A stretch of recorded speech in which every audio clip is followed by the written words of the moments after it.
लक्ष्मीला बोलवायचं असेल तर घरातलं ओझं काढून टाक. लक्षपूर्वक ऐक. लक्ष्मी ही केवळ सोन्या नाण्याची पैशांची देवी नाही, ती ऊर्जा आहे, ती चैतन्य आहे.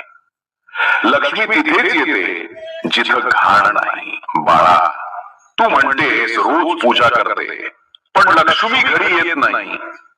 तू जरा तुझ्या घरात बघ. जुने कपडे, तुटलेल्या गोष्टी, नको असलेली कागद, सगळं साठवून ठेवलेले असणार. तेच अडथळे आहेत. कारण जिथं जुना कचरा असतो तिथं नवं काहीच येत नाही. हे बाळा, प्रत्येक आठवड्यात एकदा वेळ काढ. बघ, जे काही वापरत नाहीस ते बाहेर फेकून दे. चांगले असेल तर ते कोणाला तरी दे, ज्याला त्याचा उपयोग होईल.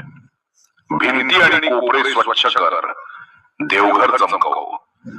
लक्षात ठेव, लक्ष्मीला फुलं दीप नव्हे, स्वच्छता हवी असते. तिचं पहिलं पाऊल